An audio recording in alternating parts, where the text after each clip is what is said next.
Doodlebud. It seems no matter what pen you end up buying, no matter if it's old or new, big or small, you're going to encounter pens where the nib doesn't write the way you like it. The way I see it, you got two options. First, get mad, get angry, leave a bad comment about the pen and send it back or vow to never buy that pen again. Or option number two, learn to adjust and tune your nibs so you can live a happy fountain pen life. This nib now just writes like butter. Tools we're using today will be a loop to check things out. I am going to plug in my microscope as well so you can see things better. But if you're playing at home, a loop will be okay. A set of feeler gauges. I kind of went through those things in my fountain pen accessories. Obviously, you need a pen to be working on with a nib. This is a Fuliwen model 017 in, I think this is called Blue Danube or Danube Blue, something like that. The reason I'm doing this pen is I've actually already ground it. It comes with a medium nib out of the box there, and I ground it to a cursive italic. The reason I'm going back to this pen is I sent the like the cousin of this pen, just a different color, the Starry Night, to the good friend who sent me a sweet vintage pen. A very kind and generous viewer sent me this vintage Schaefer pen with a gold nib. I was just amazed someone sent it to me, and we've been corresponding. I thought, I want to return the favor. He said I didn't have to, but I wanted to, so I sent off, like I said, the Starry Night version of this pen. It had a cursive italic as well, and I just wanted to tweak it so it was super smooth. I wasn't quite sure if they were familiar with the cursive italics or just what their nib preference was, so I made it a little bit smoother, smoothed it out a little bit more, and by the time I was done with it, I was like, this is nice, I want one too. So I did the same treatment to my other version of the same pen, and this one just needs a little bit of work as well. It's a little bit scratchy, so I think there might be a misalignment. We're going to look at that. The gap, I think, needs to be tweaked, and there's possibly some smoothing. So we're going to pack it all into one video, so you want to stick to the end, see if we can get this one running too. So what's going on with this nib is it's a little scratchy on one side, and it's also got a little bit of a flow issue. It seems to kind of hard start. So first thing I'm going to check on this is the slit here on the nib. I get out the feeler gauge like I've shown, and things are moving a little bit here. I'm going to put the feeler gauge in and just give it a go. This is the 1.5 thou, so we're in there, and I'm feeling that the clearance feels okay, but to actually tell you the truth, that might be a little bit too wide of a gap now that I give it a feel. What I'm going to do is we're going to look under the microscope just to really have a look at that and see if it's too narrow or too wide or just right. But just from using the 1.5 thou, it feels a little bit loose. I think I actually might have to close it. We'll see. So here we are looking at the top of the nib. You're going to see the gap there. So you can see the very end of the gap is a little bit wider. It flares out just a touch at the very tip of the nib. You can see the gap at the very tip there. Looking from the underside, it's a little bit wider as well. I'm going to try to rotate the nib here, and you can see there's a little bit of a misalignment with the tines as well. So the lighting's a little bit tricky, but I can feel it when I use the pen. But okay, that's a little better. You can see it's just a slight misalignment. So I hope you were able to see that on the microscope. The slit was there, and it kind of opened up there right at the very end. The two tines just kind of were a little bit too splayed at the very end. So what I'm going to have to do is push them back together, get them a little bit closer so that gap is consistent instead of it kind of flaring out how my fingers do. It's going to go down a little bit tighter at the very end. So I'll show you with my fingers, and then I'll do it with the nib. I don't know how much we can catch with the camera. But to get them closer, sometimes you can just squeeze the shoulders a little bit. You can just give it a little bit of a squeeze. You got to watch out so that you don't, bend it or lift it off here too much. Sometimes just a little bit, and depending on the nib itself, how flexible it is, you can get away with that. This one, I played with this nib before. It's a little stiffer. So what I'm actually going to have to do is just kind of open the tines up a little bit from each other, just spread the tines, as they say, and then cross them over a little bit. So open it up a little bit so I can crisscross, go past center. I'll probably hold it for 1, 2, 3 count. Go back, see where we're at. Go the other way, cross over 1, 2, 3, come back and see if it went from like a gap like that to narrowing down a little bit more. So that's what I'm going to try to show you on the camera. We'll see what it picks up, and we'll take it from there. Okay, here we go with the pen. What I'm going to try to do is show you what I'm going to do here with the nibs. So we're going to first spread the tines apart a little bit. Looking at that, I would say it's a millimeter, somewhere in that range. Not a whole lot. And then just open up and then push 1, 2, 3 together a little bit. Go the other way. Same thing. Again, this is much easier to do on the camera. And then push them together 1, 2, 3, come back. And then I'll take the feeler gauges out, check that alignment again, and just repeat that process several times until I feel the gap is pretty good, and then we'll check it back under the microscope. Gone back and forth a few times, adjusting the nib, getting the gap where I think it's just about right. So now finally I'm checking with the feeler gauge, the 1.5 thou.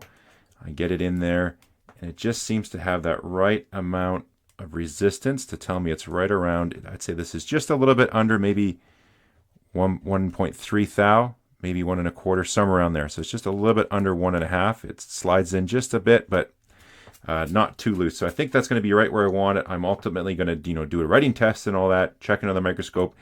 And since obviously we're doing this with the tines, we got to make sure they're back to center, right? They might be off like this. So the slit gap is correct, but the nibs might, the tines, sorry, might be a little bit either way. So we got to check that too.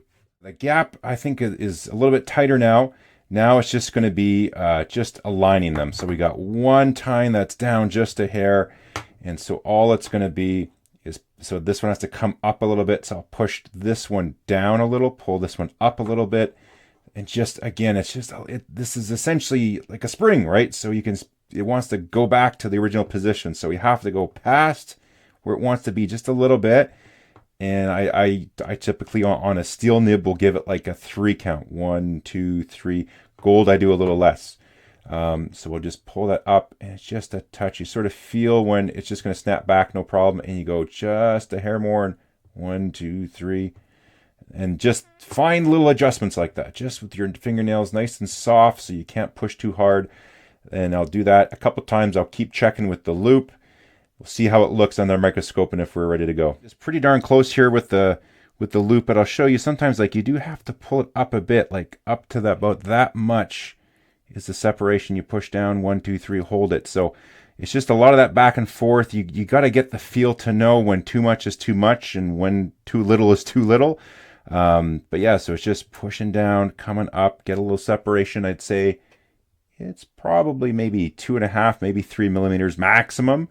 That you have to, depending on the nib and what it can handle and how stiff it is as well. Having a look now, the gap looks a lot nicer, a lot tighter. Let's flip it over and see how it's doing. Yeah, I think I like that. The tine alignment is a little bit better as well, same with that gap. So time to try it out, put some ink in it, and let's see how it writes. The pen, I believe, is now ready to be checked, and I got some ink ready to go and some paper. So I was chatting with Mark Bacchus. I did my mango chutney video, and actually I checked with him as why he writes it, and I was correct. That's just a really great way to check a nib. So he likes the mango chutney for that reason. He also did mention to me as a tip, because he does this professionally. I'm not a professional. I'm a hack at best. But he did mention use the same paper and the same ink all the time. So I just picked Rhodia. He always does Rhodia.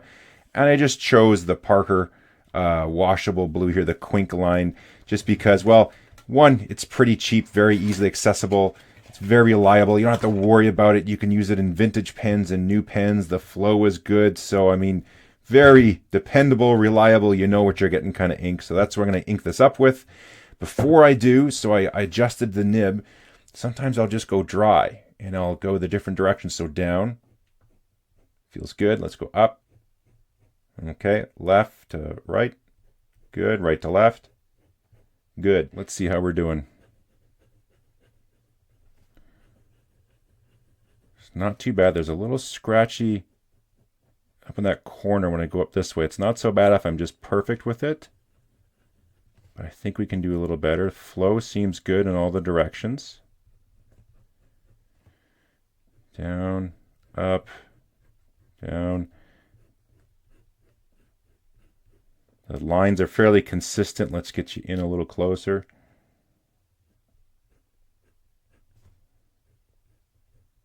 Feels pretty darn good.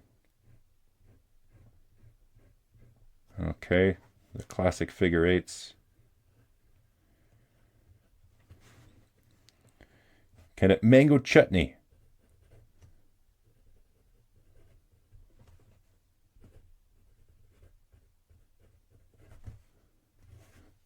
Not too shabby. Wetness, I think that's about a good wetness. Yeah, nice and flowy. Any more you could be over the top. So what I'm going to do now is just go on the Micromesh just to fix this up a little bit. And I think we'll be good.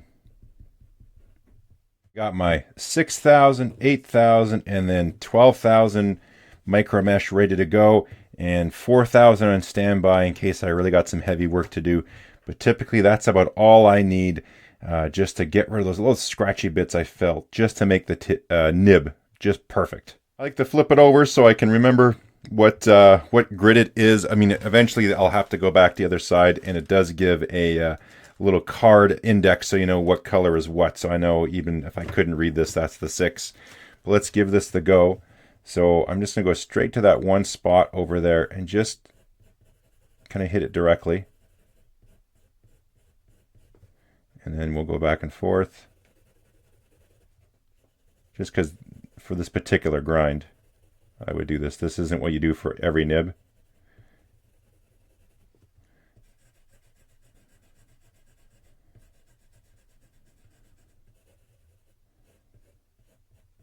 And then figure eights. On the corner. Okay, move up to the 8,000.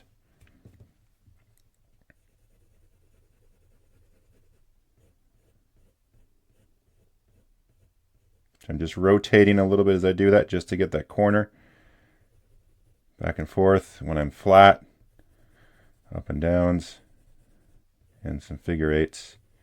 A little rotation on that corner on the figure eight. Same thing, 12,000.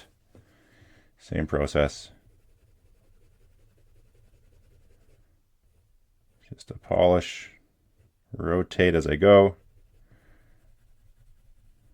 And then the figure eights with a little rotation.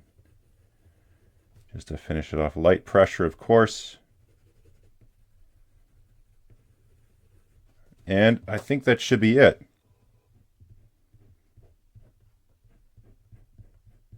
It's like butter. Yeah, see, it's not so... That's realistic for, I mean, for this type of grind, you know, the corners are a little sharp. That's how it's supposed to be. But it's very nice. Another quick thing I want to mention about my technique on the pads here is that was specific for this grind. So this is like a cursive italic.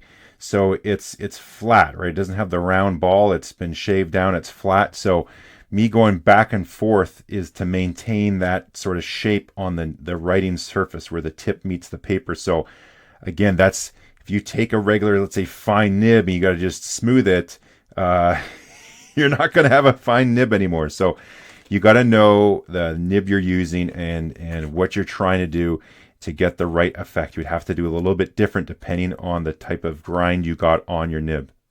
Going to try to do a proper writing sample now to really check it out. Those couple little circles and doodads I drew there felt pretty darn good. I think it's going to be spot on.